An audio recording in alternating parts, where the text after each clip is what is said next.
ابن سلیمان: اے شاکی تقدیر، اور تم نے کیا جانا کہ تقدیر کیا ہے؟ یقیناً ایسا راستہ جو دفتر مقابل نگاہ آتا ہے تمہارے، اور تم نہیں پاتے اس پر چلنے میں کوئی بھلائی۔ ایک پرخار، دشوار گزار اور تنگ سی رہ گزر جو لا بچھاتا ہے کاتب تقدیر قدموں تلے تمہارے، اور چاہ کر بھی تم اسے تبدیل نہیں کر پاتے۔ سو روئے جاتے ہو اس پر کہ یہ جانے سوچے سمجھے بغیر کہ اس سے زیادہ مشکل راستہ کسی اور کے حصے میں آیا ہوگا جو یقیناً تمہارے لیے نہیں ہے۔ چہرہ بتا رہا ہے کہ پیپر بہت اچھا ہو گیا ہے آپ کا۔ سہراب نے 2 گھنٹے بعد اسے واپس کالج کے نزدیک ہی اتار دیا تھا جہاں سے وہ پہلی ملاقات کے نشے میں دھت گویا دھنک رنگ راہ گزر پر قدم دھرتی کالج کے صد دروازے تک آئی تھی۔ چھٹی کے وقت مفتاح اسے لینے آ گیا تھا، سو وہ اس کے ساتھ گھر واپس تو آ گئی مگر گویا ذہن اور دل وہیں اس جان لیوا کے پاس ہی کہیں چھوڑ آئی تھی۔ چنانچہ سارا راستہ اسی خمار میں رہی، اور اس وقت بھی عیسیٰ نے جب اسے اس کے متعلق سوال کیا تو پیپر اس نے سامنے بیٹھے عیسیٰ کی جانب سر اٹھا کر یوں دیکھا گویا اس نے سوال اردو میں نہیں بلکہ کسی اور ہی ناقابل فہم زبان میں پوچھا ہو۔ جی پیپر، آپ کا پیپر تھا نا آج؟ اس نے زیر لب مسکراتے ہوئے گویا اس پڑھائی چوڑ کو یاد دہانی کروائی تھی۔ اوہ ہاں پیپر، وہ چونک کر خجالت سے بولی۔ وہ تو بہت اچھا ہو گیا تھا سر۔ That's good. اسے جان کر حقیقتاً اچھا لگا کہ ظاہر ہے محنت کی تھی اس پر۔ ذرا کوسچن پیپر دکھائیے، اس نے ہاتھ آگے بڑھاتے ورا کو اگلی مشکل میں ڈالتے ہوئے کہا۔ کیوں سر؟ وہ پتہ نہیں کیوں گھبرا گئی۔ میں دیکھنا چاہتا ہوں اس لیے۔ وہ اس کے چہرے پر در آئی گھبراہٹ کو حیرت سے دیکھ کر بولا۔ یہ لیجیے۔ وہ بیگ میں یوں ہی بعجلت گھسیڑا ہوا سوال نامہ بادل نخواستہ بیگ سے برآمد کرتے ہوئے بولی۔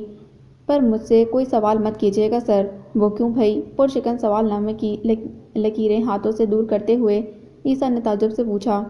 کیونکہ جو لکھنا تھا بس میں نے لکھ دیا، وہ منہ بنا کر بولی۔ اب کچھ بھی ذہن میں نہیں۔ شاباش، بہت لطف آیا تھا عیسیٰ کو یہ سادگی بھرا جواب سن کر۔ تبھی مسکرا کر اسے شاباشی سے نوازتے ہوئے بولا۔ اسی طرح پڑھتی رہیں تو بہت آگے تک جائیں گی آپ۔ Thank you sir. وہ اس کے جملے کی گہرائی میں اترے بغیر ہی اپنی جان خلاصی کے خیال سے مطمئن ہو کر ممنوع لہجے میں بولی تھی۔ خیر خیر۔ اس نے سوال نامے پر ایک طائرہ نگاہ ڈال کر اسے تہہ کر کے میز پر دھرتے ہوئے اس بار سنجیدگی سے سوال کیا تھا۔ اب اگلا پیپر کب ہے آپ کا؟ پرسوں۔ یہ تو اسے اچھی طرح یاد تھا۔ ہاں وہ کیسے بھول سکتی تھی؟ دوسرا پرچہ یعنی دوسری ملاقات کس چیز کا ہے؟ شاید اسلامیات کا۔ وہ کچھ گڑبڑا کر بولی۔ شاید؟ عیسیٰ نے سخت نگاہوں سے اسے گھورا۔ دیکھتی ہوں۔ اس کی نگاہ سے مترشح گمبھیرتا دیکھ کر جلدی سے ٹائم ٹیبل فولڈر سے برآمد کر کے بولی تھی۔ اوہ یہ تو انگلش کا ہے۔ اس بار ورن نے ٹائم ٹیبل دیکھ کر بتایا۔ اور اس میں آپ کافی ماشاءاللہ ہیں۔ عیسیٰ نے خالص اساتذہ والے لہجے میں میٹھی میٹھی سی عزت افزائی کرتے ہوئے کہا۔ سو فوراً سے پیشتر کتابیں نکالیے۔ اے لڑکی، یہ کسے فون کر رہی ہو؟ خاقان ریسیور اس کے ہاتھ میں دیکھ کر بھوکے شیر کی مانند اس کی جانب لپکا تھا۔ کسی کو نہیں۔ وہ جو اندر ہی سوکھے پتے کی مانند کانپ گئی تھی اپنی آواز کی لرزش پر قابو پانے کی صحیح کرتے ہوئے بولی۔ تو پھر یہ ریسیور ہاتھ میں کیوں پکڑ رکھا ہے؟ وہ اس کے نزدیک پہنچ کر درستی سے بولا تھا۔ صفائی کر رہی تھی۔ سردست وہ ایک جذباتی لمحے سے گزری تھی۔ مستضاد خاقان کا شفاف تفتیشی انداز۔ وہ حوصلہ کرتے کرتے بھی بے اختیار ہچکیوں سے رو پڑی۔ اب مکاری سے آنسو بہا رہی ہو؟ وہ اسے بے تحاشا روتے دیکھ کر قدرے نرم پڑ گیا کہ ملازموں سے حد درجہ سختی سے پیش آنا آتش کدے میں ممنوع تھا۔ میں نے خود تمہیں ریسیور پکڑے ہیلو کہتے ہوئے دیکھا ہے۔ اب وہ کیا کہتی کہ فی الوقت سلامتی مزید کوئی بہانہ نہ بنانے میں ہی مجبر تھی، سو وہ بنا کچھ کہے ہی بس نیر بہائی گئی۔ آتش کدے کے باہر مصروف ہوں تو یہ مت سمجھنا کہ مر گیا میں۔ تم سب پر نظر ہے میری۔ خاقان کی اونچی آواز سن کر سارے ہی نوکر ماجرا جاننے کی خاطر یہاں جمع ہو گئے تھے، سو لگے ہاتھوں خاقان نے سب کو لتاڑا۔ چلو اب جاؤ سب یہاں سے، جا کر اپنا کام کرو۔ اور لڑکی تم۔ وہ دیگر سے مخاطب کرنے کے بعد دوبارہ اس کی جانب متوجہ ہو کر تنبیہاً بولا۔ سر آتش کو آنے دو، تمہارا فیصلہ تو اب وہی کریں گے۔ اب چلو جاؤ یہاں سے۔ آئندہ مجھے فون کے آس پاس بھی بھٹکتی نظر مت آنا۔ بات سنو، پیپر ہو گئے تمہارے؟ جہاں کبھی راحت اور اطمینان کے نغمے ہمہ وقت گونجا کرتے تھے، آج وہیں اداسی کی دھن پر وحشت رقصہ تھی۔ مگر پھر بھی وہ وہیں بیٹھا رہا کہ برسوں پہلے کے ایک منظر میں کھو چکا تھا۔ وہ لاؤنج میں بیٹھا سونی کے ٹیلی ویژن پر نیلام گھر دیکھ رہا تھا کہ تبھی عامر چلا آیا اور اس کے ساتھ والے صوفے پر نیم دراز ہو کر اس سے کچھ ایسے دوستانہ لہجے میں مخاطب ہوا کہ گویا درمیان میں کوئی تلخی آئی ہی نہ ہو۔ جی۔ وہ اگر بھول بھی چکا تھا تو کیا عیسیٰ تو سب کچھ یاد تھا نا اسے؟ وہ اپنی تذلیل بآسانی کوئی فراموش کر سکتا ہے؟ سو نظریں اسکرین پر جمائے ہوئے سپاٹ لہجے میں جواباً بولا تھا۔ رزلٹ آ گیا؟ انگڑائی لیتے ہوئے اگلا سوال کیا گیا۔ ابھی نہیں، کب تک آئے گا؟ اس نے غیر ضروری دلچسپی لیتے ہوئے استفسار کیا۔ اس ماہ کے آخر تک متوقع ہے۔ بالوں میں انگلیاں چلا کر پرسوچ ہنکار ابھرتے ہوئے اگلا سوال حاضر تھا۔ نئے داخلے کب ہوں گے؟ وہ یقیناً اپنے مطلب کی بات پر آنے کے لیے تمہید باندھ رہا تھا۔ ہو رہے ہوں گے، وہ مشینی انداز میں جواب دے گیا۔ اچھا، وہ زور و شور سے سر ہلاتا ایک دم چونکنا ہو بیٹھا۔ ایک چھوٹا سا کام ہے تم سے۔ جی کہیے۔ تمہارے اسکول میں ایک لڑکے کا ایڈمیشن کروانا ہے 8ویں میں۔ اس کے لیے تمہاری تھوڑی سی مدد چاہیے۔ کیسی مدد؟ اس نے بات ہی ایسی غیر متوقع کر دی تھی کہ عیسیٰ نے بے اختیار گردن موڑ کر اس کی جانب دیکھا۔ کیا پڑھانا ہے اس کو؟ اس کی دانست میں یہی وہ مدد تھی جو وہ کر سکتا تھا۔ پہلے خود تو پڑھ لو، وہ تمسخر سے بولا۔ پھر اور کیا مدد کر سکتا ہوں میں اس کی؟ وہ سمجھ نہیں پایا۔ ایڈمیشن ٹیسٹ کلیئر کروا سکتے ہو اس کو، وہ بولا۔ اور یہ میں کیسے کروں گا؟ اس نے ہونک پن سے پوچھا۔ اسکول میں کوئی تمہاری سیٹنگ نہیں؟ وہ بلا جھجک کہہ گیا۔ کیسی سیٹنگ؟ یار، عامر کو اندازہ نہیں تھا کہ اس کا چھوٹا بھائی اس درجہ احمق ہوگا، تبھی کچھ بے مزہ سا ہو کر بولا۔ میرا مطلب ہے کہ نقل وکل کی۔ میں نقل نہیں کرتا، وہ سنجیدگی سے بولا۔ ہاں ہاں جانتا ہوں، وہ جلدی سے بولا۔ میں تو تمہارے دوستوں کی بات کر رہا ہوں۔ میرا کوئی بھی دوست ایسا نہیں ہے، وہ تیز ہو کر مدافعتی لہجے میں بولا۔ تم تو بے وقوف ہو۔ اب اسے غصہ آنا شروع ہو گیا تھا۔ تمہیں کیا پتا؟ جب مجھے کچھ پتا ہی نہیں تو مجھ سے بات کیوں کر رہے ہیں؟ وہ دوبارہ طارق عزیز کی جانب متوجہ ہوتا عجیب سے لہجے میں بولا۔ کیونکہ میں چاہتا ہوں کہ نیکی کے اس کام میں تم بھی حصے دار بن جاؤ۔ مطلب براری کے لیے اس نے نیکی اور بدی کا تصور چٹکی بجاتے بدل دیا تھا کہ ظاہر ہے کہ یہ اس کے دائیں ہاتھ کا کام تھا۔ نقل کروانا نیکی کا کام کب سے ہو گیا؟ وہ سنجیدہ رہنا چاہتا تھا، پھر بھی اس سے بات پر ہنسی آ گئی۔ یار، دراصل وہ بیچارہ ایک حادثے کی وجہ سے پڑھائی میں پیچھے رہ گیا ہے، وہ لہجے میں زمانے بھر کی ہمدردی سمو کر بولا۔ سال ضائع ہو جائے گا بیچارے کا۔ ہے کون؟ میرے دوست کا چھوٹا بھائی ہے، وہ لوہا گرم کرنے کے بعد زوردار ضرب لگاتا ہوا چالاکی سے بولا۔ اگر یہ کام ہو جائے تو دعائیں ہی ملیں گی، دیکھتا ہوں اگر کچھ ہو سکے۔ سید صاحب اور فیروزہ سے پتہ نہیں اور کچھ ورثے میں اسے ملا تھا یا نہیں، البتہ خدمت خلق کا جذبہ اسے وافر مقدار میں ملا تھا۔ ہاں کوشش کر کے دیکھو یار، وہ اس کی حوصلہ افزائی کرتے ہوئے بولا۔ اور سنو، پیسے ویسے چاہیے ہوں تو بتا دیا کرو، بھائی ہوں تمہارا۔ اینا بجو، آپ یورپ سے کتنی پیاری ہو کر آئی ہیں۔ اینا گزشتہ 1 ماہ سے اپنی ہنی مون ٹرپ پر تھی۔ واپسی پر تو تھکن اتارنے کے لیے میکے قیام کی غرض سے چلی آئیں اور اس وقت لاؤنج میں براجمان تھیں۔ ان سب کے لیے خریدے گئے چھوٹے موٹے تحائف انہیں تھماتے ہوئے وہاں کے قصے نکالنے بیٹھی تھی۔ لیاقت بیگم اب سے کچھ دیر قبل مغرب کے تنگ ہوتے وقت کا خیال کر کے اپنے کمرے میں جا چکی تھیں۔ ان کو تحفے میں ملنے والا گرم اونی سویٹر احتیاط سے ان کی الماری میں رکھنے کی غرض سے عارفہ سے چلی آئی تھیں، اور باقی سارے وہ ابھی یہیں جمے اسنیکس میں بھرپور انصاف کر رہے تھے۔ تبھی عادت کے عین مطابق برا کو اینا کا حسین چکمکاتا چہرہ دیکھ کر جو پہلا خیال آیا وہ اس نے فی الفور بیان کرنا ازحد ضروری خیال کیا تھا، اور جواباً شریفہ نے ناپسندیدگی سے اسے ٹوکا۔ ماشاء اللہ، وہ تیوری پر ان گنت بر ڈال کر بولی تھیں، میری اینا پہلے سے ہی خاصی حسین ہے اور کچھ پیسے کا کمال ہے۔ مفتہ کی بے چین زبان میں ہونے والی خارش شریفہ جواباً بہت کچھ سنا چکی تھیں، مگر بس یہی سوچ کر بے بسی سے دوسری جانب دیکھنے لگیں کہ کمبخت کی زبان کے آگے تو خندق تھی، جانے نہ خلق دو بدو کیا کہلا لے، اور ان کا پہلے سے ہی اچھا خاصا چلا بھنا چی مزید بھسم کر ڈالے۔ پیسہ ہی تو سب کچھ نہیں، باقی سارے تو ایک دوسرے کو ملنے والے تحائف پر تبصرے کرنے میں مگن تھے، مگر رجا جو کہ مفتہ کی جانب متوجہ تھی سو بلا ارادہ گھمبیرتا سے کہہ اٹھی، ایسا حسن تو محبت کی دین ہوتا ہے۔ اوئے ہوئے، مفتہ کو یقیناً بہت مزہ دیا تھا اس کے جواب نے، سو لہک کر بولا، تمہیں محبت کے بارے میں کس نے بتایا؟ کون بتائے گا؟ وہ اینا کا دیا پرفیوم الٹ پلٹ کر دیکھتے ہوئے جیسے خود اپنا مذاق اڑاتے لہجے میں بولی تھی۔ اوہ، مفتہ شوخی سے بولا، یعنی تم یہ کہنا چاہتی ہو کہ تمہاری جیسی شکلوں کو محبت کے بارے میں کون بتائے گا؟ میں چائے لے کر آتی ہوں۔ مفتہ نے یہ بات حسب عادت ہلکے پھلکے پیراہے میں ازحد مذاق میں کہی تھی، پر نہ جانے کیوں اس سمے رجا کی آنکھیں نم ہو گئیں، سو وہ مزید کچھ کہے سنے بنا فوراً سے بیشتر وہاں سے اٹھ گئی۔ ہیں؟ مفتہ منہ کھولے پہلے تو اس کے رد عمل کو چند ثانیے جی بھر کر حیران ہوتا رہا، پھر یکایک اس پر خجالت حملہ آور ہو گئی۔ کیا ضرورت تھی مجھے یہ بکواس کرنے کی؟ وہ جی ہی جی میں خود کو ملامت کرنے لگا۔ جبران کے ماموں کو کینسر ڈائگنوز ہوا ہے۔ اینا شریفہ کو اپنے چیدہ چیدہ سسرالی رشتہ داروں کی خیریت کے بارے میں مطلع کر رہی تھی، سو وہ سارے بور ہو کر ایک ایک کر کے وہاں سے اٹھتے گئے، اور مفتہ تو خیر پہلے سے ہی جا چکا تھا۔ آج بہت دنوں بعد تمہیں اپنے ہاں دیکھ کر مجھے بہت اچھا لگا، وہ لاؤنج کے خستہ حال ادھر بے رنگ صوفے پر بیٹھے بیٹھے ہی سو گیا تھا۔ غالباً ابھی کوئی کان کے نزدیک میٹھی آواز میں بولا تو گھبرا کر اس کی آنکھ کھل گئی تھی۔ بجلی بند ہونے کے سبب چہار اطراف گہری تاریکی چھائی ہوئی تھی، ایسی ہولناک تاریکی کے ہاتھ کو ہاتھ سجھائی نہ دے، مگر ایسے گٹا ٹوپ اندھیرے میں بھی کچھ روشن تو تھا۔ ہاں، باب ماضی کا ایک اور صفحہ کہ جسے پڑھنے کے لیے وہ دو آنکھیں کسی روشنی کی محتاج نہ تھیں۔ میٹرک کی کلاسیں شروع ہونے والی ہیں۔ اپنے گھر کے ڈرائنگ روم میں اس کے مقابل براجمان عثمان خلوص دل سے اس سے مخاطب تھا۔ میں تو کہتا ہوں شام میں روز یہیں آ کر پڑھ لیا کرو۔ جواباً اس نے دھیرے سے مسکرانے پر ہی اکتفا کیا۔ نہ جانے کیا بات تھی جو اب وہ اس کے سامنے کچھ دن پہلے کی طرح کھل کر ہنس نہیں پاتا تھا۔ تم شاید مذاق سمجھ رہے ہو، عثمان پھر بولا، مگر میں سنجیدہ ہوں یار۔ چلو دیکھتا ہوں، وہ اس کے اصرار پر سوچ لہجے میں بولا، پر ابھی میں تمہارے پاس ایک کام سے آیا ہوں۔ ہاں ہاں بولو۔ کیا کوئی ایسا شخص ہے جو ہمارے اسکول میں کسی کو نقل کروا سکے؟ اس نے اپنی دانش میں بہت محتاط اور مناسب ترین الفاظ میں استفسار کیا تھا، پر عثمان کے چہرے پر عجیب سے تاثرات ابھر آئے۔ کیوں، کیا ہو گیا؟ خیریت؟ وہ تعجب سے بولا، یہ تم کیوں پوچھ رہے ہو؟ عامر بھائی کے دوست کے چھوٹے بھائی کا ایڈمیشن کروانا ہے، اس لیے۔ اس نے جلدی سے بتایا کہ کہیں کچھ اور نہ سمجھ لے۔ تو یہ نقل کروانی ہے اس کو تاکہ وہ ایڈمیشن ٹیسٹ کلیئر کر سکے۔ اس نے سادگی سے بتایا تو عثمان کا دماغ گھوم گیا۔ واٹ ربش! وہ سخت ناپسندیدگی سے بولا، یہ سب تم سے عامر بھائی نے کہا؟ ہاں، کہا تو انہوں نے ہی ہے، وہ کچھ کسیا کر بولا۔ انہیں اتنی غلط بات کرتے شرم نہیں آئی؟ وہ واقعی حیرت زدہ تھا۔ یار، وہ وضاحتی لہجے میں بولا، وہ لڑکا مشکل میں ہے، شاید اس لیے، کسی لیے بھی۔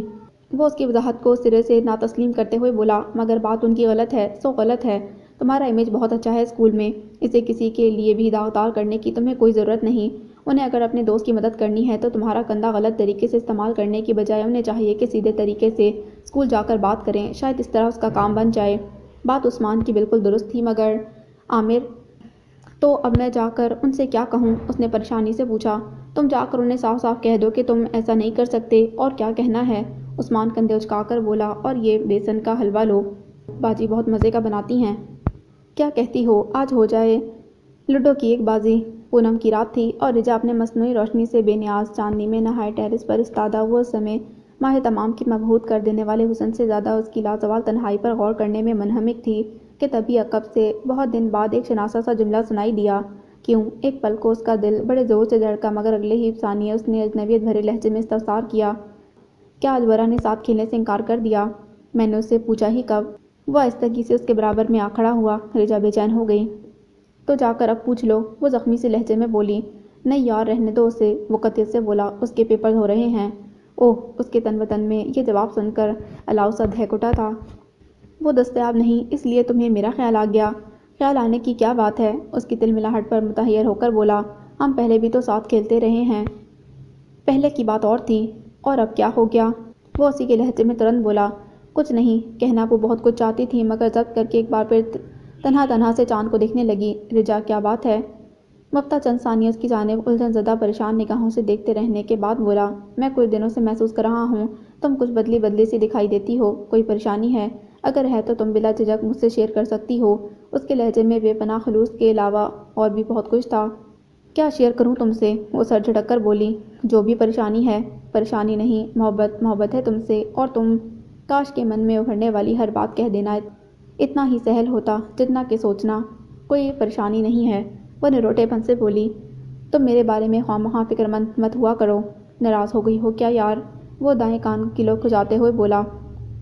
کس بات پر؟ وہ الٹا اسی سے پوچھنے لگی۔ وہ جو شام میں نے تمہاری شکل و صورت کے بارے میں ٹھیک ہی تو کہا تھا، رجا نے تیز لہجے میں اس کی بات درمیان میں ہی قطع کرتے ہوئے کہا۔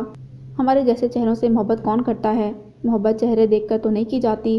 وہ متعصب لہجے میں اسے سمجھانے کی کوشش کرنے لگا، مگر چہروں سے تو ہوتی ہے۔ وہ زہر خون سا بولی تھی، خاص کر دلکش حسین بے داغ چہروں سے۔ ضروری تو نہیں، وہ ماننے کو تیار ہی نہیں ہو رہا تھا، اور اسے منوا کر بھی کیا کرنا تھا۔ سو بے دلی سے چہرہ گھر کے اندرونی سے موڑتے ہوئے بولی، خیر میں سونے جا رہی ہوں۔ یعنی تم میرے ساتھ لوڈو نہیں کھیلو گی؟ تم ورا کے فارغ ہونے کا انتظار کرو، وہ بے تاثر سے لہجے میں بولی۔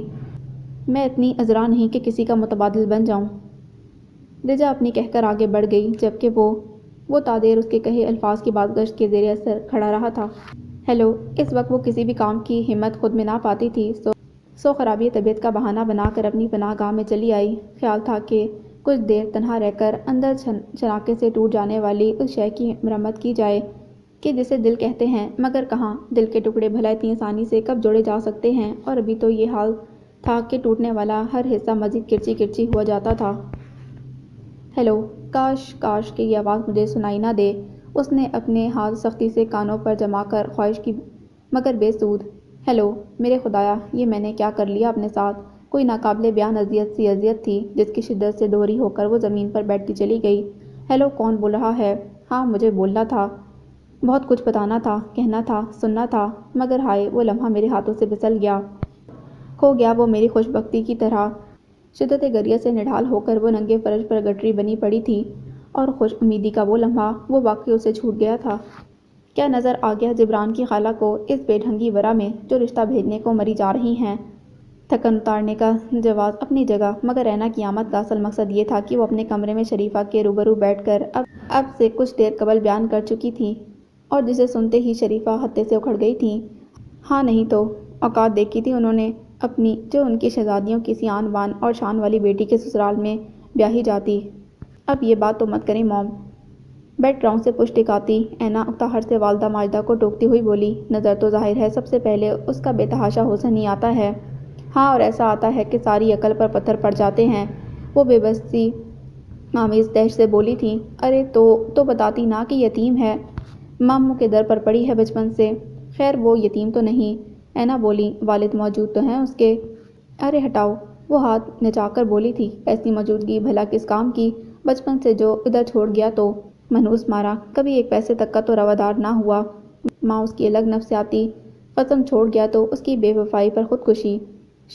اینا جو اطمینان سے بیٹھی ہوئی تھی، شریفہ کی اس بات پر چونک کر آگے ہوئی اور اس کے زہر اگلتے لبوں پر ایک دم 2 انگلیاں رکھ دی تھی۔ مام پلیز، ہر بات دہرانے والی نہیں ہوتی، آہستہ تو بولیں۔ ظاہر ہے ہر نئی نویلی بیاہتا کی مانند وہ اپنے خاندان کی نیک نامی کے حوالے سے بے پناہ حساس تھی ان دنوں۔ ہاں جی، دیواروں کے بھی تو کان ہوتے ہیں، اور بھلائی تو پھر محتاط رہنے میں ہی پنہاں ہے۔ لیکن شریفہ آگے کیا کہنا چاہتی تھی؟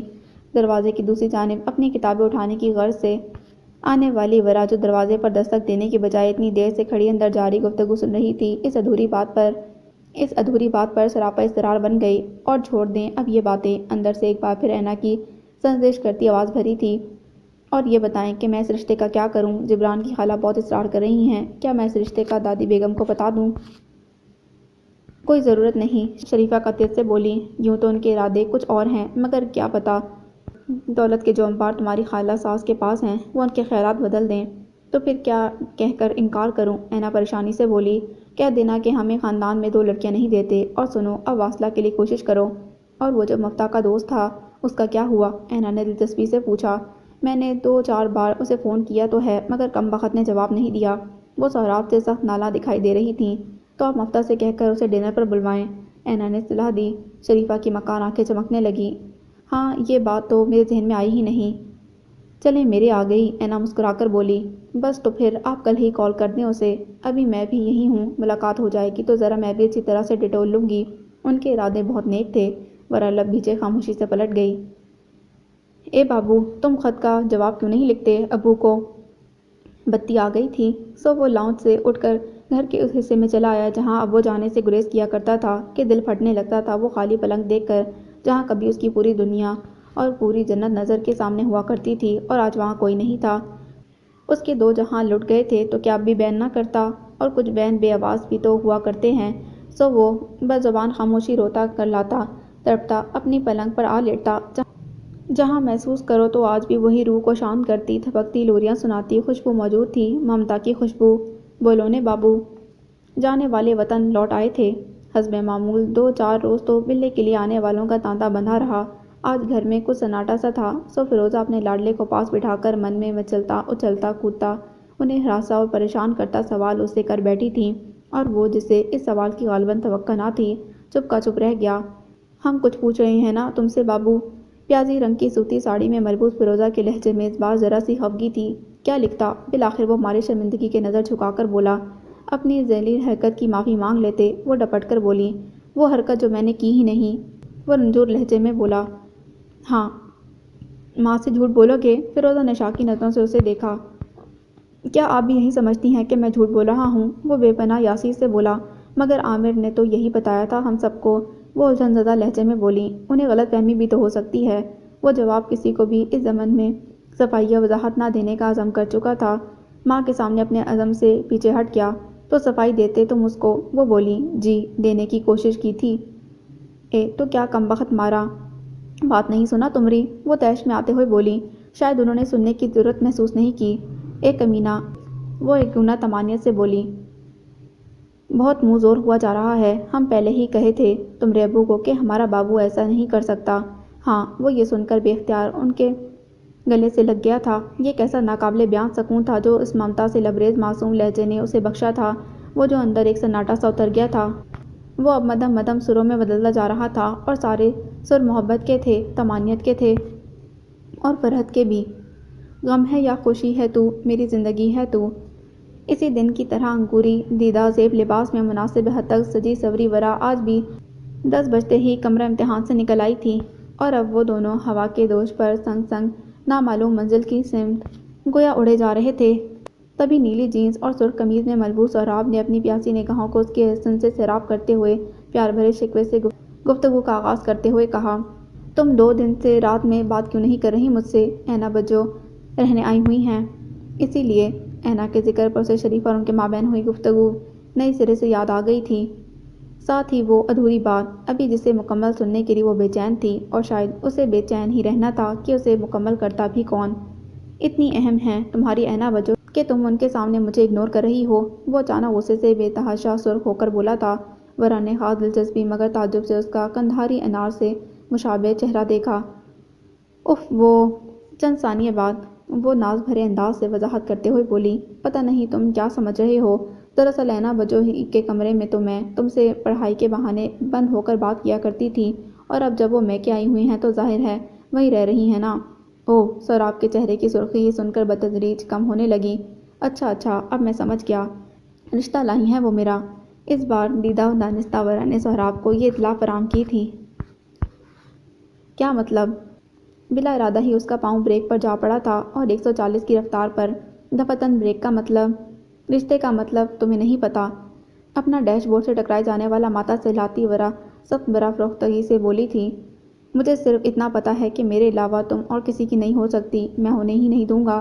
نہ جانے کیا کچھ تھا اس وقت سہراب کے لہجے میں جو ورا گمسم سی ہو کر بولی، تم واقعی اتنا چاہتے ہو مجھے؟ تمہیں کوئی شک ہے؟ وہ برا مان کر بولا۔ ہاں، اس نے گردن دھیرے سے اس بات میں ہلا کر کہا، کیونکہ چاہت کے دعوے دار اکثر چھوڑ بھی جاتے ہیں۔ تمہیں کس نے چھوڑا ہے؟ تمہیں کسی نے چھوڑا ہے کیا؟ سہراب نے گہری، بہت اندر تک اترتی نگاہ اس کے چہرے پر ڈالی تھی۔ ہاں، وہ 2 دن سے شاید ایسے ہی کسی لمحے کی متلاشی تھی، تبھی تو اشک جیسی بہت قیمتی بیش قیمت شے اس کے سامنے بہا کر اپنا آپ عیاں کر گئی۔ کون تھا وہ؟ اسٹیئرنگ پر سہراب کی گرفت سخت ہو گئی۔ اگر وہ جاندار ہوتا تو اس سمے دم گھٹنے سے مر ہی جاتا۔ میرا باپ۔ یک لحظہ توقف کے بعد وہ اپنی بے اختیاری پر جھینپ کر اپنے آنسو انگلی کی پوروں سے جھٹکتی ہوئی بولی۔ اوہ ورا! اس جواب پر سہراب کے تنے اعصاب یہ لفظ یوں ڈھیلے پڑ گئے گویا کہ وہ کوئی بہت اہم معرکہ سر کر چکا ہو۔ تم نے تو مجھے ڈرا ہی دیا تھا۔ آئی ایم سوری، میں نے تمہیں پریشان کر دیا۔ نہیں نغمہ بہار، وہ اس کا متورم چہرہ دیکھ کر بہکتے ہوئے بولا، تم نے تو مجھے پاگل کر دیا ہے۔ او خدا! اس کی آرفتہ نگاہوں کی تاب نہ لا کر بات بدلنے کی غرض سے شوق و شنگ لہجے میں بولی، یعنی میں اتنے دنوں سے ایک پاگل کے ساتھ رابطے میں ہوں؟ نہیں میری جان۔ وہ مسلسل تھراتا فون پتلون کی جیب سے نکال کر نظر آنے والے نمبر کو دیکھ کر منہ بناتا ہوا بولا، ایک تو تم ہی نہیں، تمہاری وہ لیڈی شریفہ بھی۔ اوہ ہاں، وہ بھی ناک چڑھا کر بولی، وہ شاید تمہیں ڈنر پر انوائٹ کرنا چاہتی ہیں۔ بھئی بڑی ہی کوئی چپکو آنٹی ہیں۔ وہ بیزار لہجے میں بدتہذیبی سے بولا، مجھے ڈنر پر انوائٹ کرنا نہیں، بیوقوف گدھا سمجھ کر گھیرنا چاہتی ہیں۔ اور تم کیا چاہتے ہو؟ ورا کو لیڈی شریفہ کے بارے میں سہراب کے الفاظ بہت پسند آئے تھے، تبھی چمکتی آنکھوں سے اسے دیکھ کر شرارت سے بولی، کبھی تنہائی میں فرصت سے بتاؤں گا۔ ایک تو اس کی بہت کچھ بولتی نگاہیں، مستزاد مخمور لہجہ۔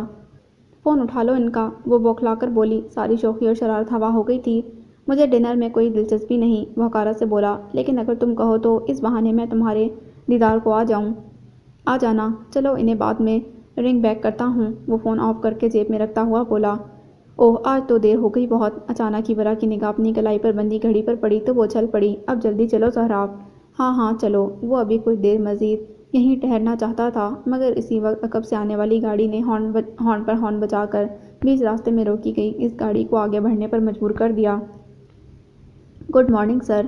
امیر علی خان بس ابھی آ کر اپنے دفتر میں براجمان ہوئے تھے کہ تبھی فاروق احمد چلا آیا تھا اور بڑی بشاشت سے ان کے حضور صبح کا سلام پیش کیا۔ گڈ مارننگ، گڈ مارننگ، کیا بات ہے؟ آج بڑے اچھے موڈ میں دکھائی دے رہے ہو ینگ مین۔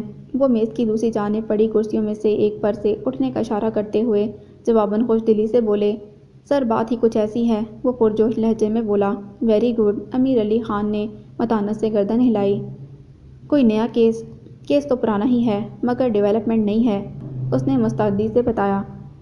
بریف کرو، وہ ہمتاً اس کی جانب متوجہ ہو کر بولے۔ یہ دیکھیے سر، وہ اپنے فون میں ایک فائل کھول کر انہیں دکھاتے ہوئے 90 تولے سے لہجے میں جلدی جلدی بتانے لگا۔ مبینہ خودکشی کرنے والی ماڈل اور اس بیزی کے مابین کچھ دنوں سے جھگڑا چل رہا تھا۔ So what? وہ اس کے فون پر کھلی فائل پر سرسری سی نظر دوڑا کر فون اسے واپس کرتے ہوئے سنجیدگی سے بولے۔ اسی طرح کی کیٹ فائٹس تو شوبز میں معمول ہیں، اور اس طرح کی فائٹس کے نتیجے میں کتنی ماڈلز اور اداکارائیں خودکشی کرتی ہیں۔ وہ ادب ملحوظ رکھتے ہوئے طنزاً بولا۔ کیا کہنا چاہتے ہو؟ امیر علی خان کے چہرے سے الجھن مترشح تھی۔ جو آپ سمجھ کر بھی سمجھنا نہیں چاہ رہے سر، وہ بے بس تھی۔ میری گٹ فیلنگ کہہ رہی ہے کہ یہ خودکشی نہیں، قتل ہے۔ قتل؟ امیر علی خان نے اس بار بے طرح چونک کر اس کی جانب دیکھا تھا۔